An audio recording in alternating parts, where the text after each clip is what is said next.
So here we are. I'm making this video. I'm talking about Xbox blindsiding its competition because the Bethesda acquisition was a lot more impactful than many would have thought.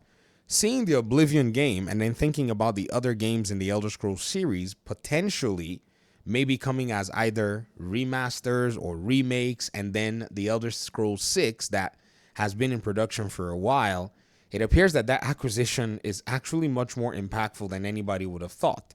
Even though in the grand scheme of things, the Activision one took a lot of the attention and such, it's still important to know that the Bethesda one has also been hitting some really interesting notes.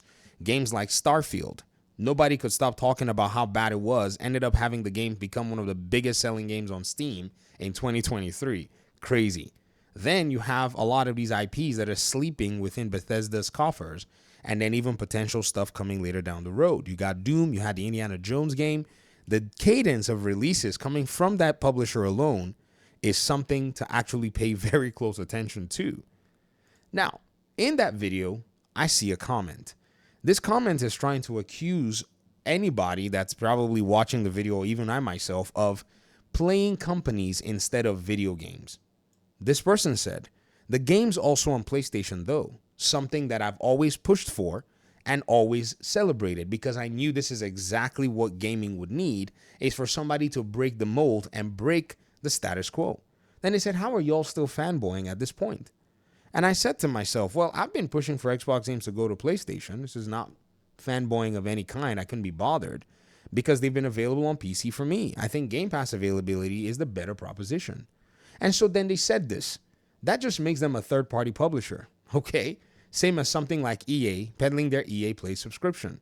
Pretty sad Xbox has been reduced to just another Sega like that. Now, anybody who's reading this comment, you already know that this is a PlayStation fanboy because this person simply did mental gymnastics to avoid the fact that PlayStation also is a third-party publisher and also is peddling their subscription service as well. In fact, just recently, they just increased the price of their subscription service in other countries. But nothing was said in this regard because now they want to somehow chalk it up to like EA peddling their subscription service. Can you imagine comparing Xbox's subscription tiers to EA's EA Play? Or can you imagine comparing PlayStation Plus to EA's or Ubisoft Plus?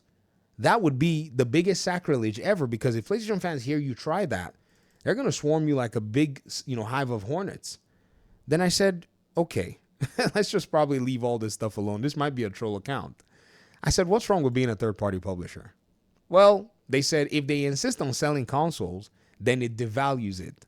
And then they said, imagine buying an Xbox and all your games are on PlayStation that you could have gotten for the same price and enjoy more game options. Seems like a scam console at this point. I said, interesting. Same price? Okay. I said, but you never answered what's wrong with being a third-party publisher, though. You see, let me tell you something. A lot of these people, they just like to distract. The best weapon that they have is to try to skip over questions and avoid answering what is really the issue here. Because this so-called talk, right, of devaluing the console is one that these so-called PlayStation fanboys would try to levy at Xbox, but they themselves, some of them levied the exact same claim when PlayStation was planning to move their games to PC. I'll show you so that we can pretty much come full circle and see the level of hypocrisy that's here. So they replied and said nothing wrong with it. It's just no longer a console. So you mean to tell me that if you have a console and you can publish your games on other platforms that would probably play the game at better performance and give you better options, your console is no longer a console? Wow. What a case to try to make, because you already see how all of these folk, they come here, they try to make some rabid, argument that has not been considered, and they end up obliterating the entire PlayStation proposition. If I made that particular claim as a PC gamer, I'd be called an elitist. But here's a PlayStation player being a hypocrite and an elitist making the exact same claim. I'm not going to say anything. I'm just going to let them basically argue with that gun facing their foot because they're very good at it. Then he said, so nothing. And I replied and said, so nothing's wrong with it. So if nothing's wrong with it, then why did you say it devalues the console? Which is a very important question. You see, a lot of these folk really like to just, they'll say things. And most importantly, they don't really understand that the things that they're saying or the things that they're actually pointing to are the exact same things that PlayStation is either doing or heralding. They're agreeing with it on the PlayStation side, but once the logo changes in their brains, something also snaps and changes too, that they cannot recognize that, hey, I'm about to basically butcher something that I've stood for a long time, or something that I've by default or by putting zero resistance towards, I have basically agreed with this particular thing. Oh, yes. In fact, when you then point it out to them, they'll say, well, you're being disingenuous because PC is not the same thing. PC doesn't mean that they're third party, or if it's just the console and PC, then they're not full third party, or they come up with all of these different, redefinitions that they attempt to.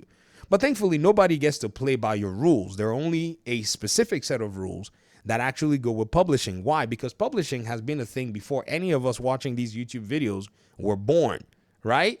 And platforms had always been a thing as well. In old school newspapers and magazines and publications, you could have things like, stories, series, cartoons, and so on and so forth that were published with specific platforms or magazines in mind. For instance, Sherlock Holmes back in the 1800s was published in certain specific publications that users subscribed to be able to get that content. And so, in that regard, that particular platform or whichever platform would mean that publication or whatever it is would have to pretty much sit there. If an item or if a source or a work of some kind made its way to be published on a different platform that was not, that of the owner of that platform, then they were a third party, an outside agency publishing on their platform. These are the rules of the game that have been set before any of us were born. So now that it's come to gaming, it's not going to just become different because you said so. I'm sorry, but what do you think this is? This whole thing about subjective truth that people dabble into all the time, thinking that it's some kind of a noble cause, they basically go out there and make it seem like, oh yeah, we could just redefine things that we want to redefine out of convenience. That's not how it works. You see, for the longest time, people have basically been arguing with y'all with your shifting goalposts.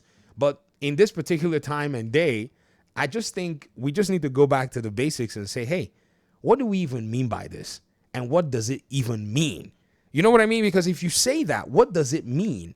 It eventually starts to expose and put holes and expose the cracks in a lot of these arguments. And you find out that, the entire so-called fomenting of the 4% or 2% fanboy PlayStation, song is just based on a hoax. It literally is fan fiction. Like, you've never seen fan fiction like this before, where a body of folk will all come together, drone and hive mind, around something so weird and such a big lie that they will continue to spout it over and over and over and over and over again without even considering, thinking, or at least assessing how this particular thing that they seem to be rallying against may become a problem.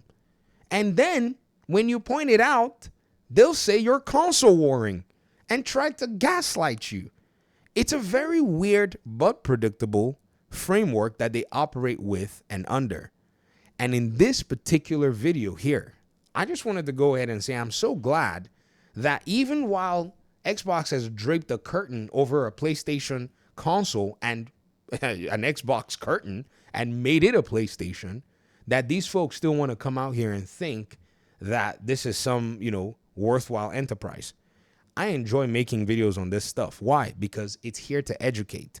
Plus, it also kind of helps me to be able to say, oh, I can't believe that at this moment in time, we're still seeing people talk about this stuff in this particular regard. Now, as promised, I'll show you a PlayStation fanboy upset and making a similar argument about brand diminishing or brand devaluation because games that are supposed to be native to the console were going to a different platform. It's a hive mind approach. This console warring, and we see it even from some of the so-called Xbox fans themselves. Don't be fooled. It doesn't mean that the Xbox fanboys are free from this. Some Xbox fanboys, they jump into this same trap majority of the time as well. But I've noticed that it's a much smaller number, because at this point, we're grown. And so people who are actually understanding of this don't seem to have a problem with this. Now, here's the context. This person, Sam Sharma, worked on Horizon Zero Dawn with Guerrilla Games back in the day. So somebody put a meme post and was breaking their PlayStation because the announcement came that they were moving the game to PC. So he said, "What is wrong with you people? We made a game, you enjoyed it. Now more people get to enjoy it, and somehow that takes away your enjoyment. Please be kind to yourselves. Your enjoyment of the game has not diminished because some more people get to play it." So to this audience member that is saying that it somehow diminishes the brand or the value or whatever, you have to understand that the people who are on Xbox or who are on Game Pass, their happiness is not touched by the fact that people on PlayStation gets to actually play it. In fact, I think what's happened is that they're actually much happier that more people on PlayStation are playing it so that it silences and shuts people like you up, because it's actually funny to see. So this person here, as of March 11, 2020, yes, I had to bookmark this stuff because, you got to keep these receipts until they maybe delete it. It said a former Guerrilla producer doesn't understand that the success built by his former company was done on the basis of outstanding exclusives, and that scrapping that exclusivity diminishes the brand value? Well, this producer replied and said, and I hope that you're listening, Clintonius Maximus, they said the company built successes by hard work and talent. Man, just throw Xbox in there. They're owned by Xbox or maybe Sony, so being exclusive was simply a fact. That they're able to release on PC shows how much belief they have on their game and ability to execute on a platform they haven't shipped on in years. Hence, if we were to go ahead and snip this thing and tweak it a little bit, let's go ahead and do a little exercise in the tweak, and let's change it up and call it, in this case, Xbox, and change it up a little bit. Let's go ahead and show you what we're cooking over here, right? So I'm going to take a little pen and I'm going to go ahead and tweak this stuff so that you guys can see it, because this is a nice exercise to do. So the company was built on success by hard work. They are owned by, and in this case, let's just go ahead and call this, give me a green over there. Let's just call it Xbox, right? XB. So being exclusive was simply a fact. That they're able to release on, remove this, let's just change it to a blue, and we're going to call it PlayStation. Shows how much belief they've had on their game and their ability to execute on a platform they haven't shipped on in years. Thanks for watching the video. I appreciate you guys' time and audience. Peace out.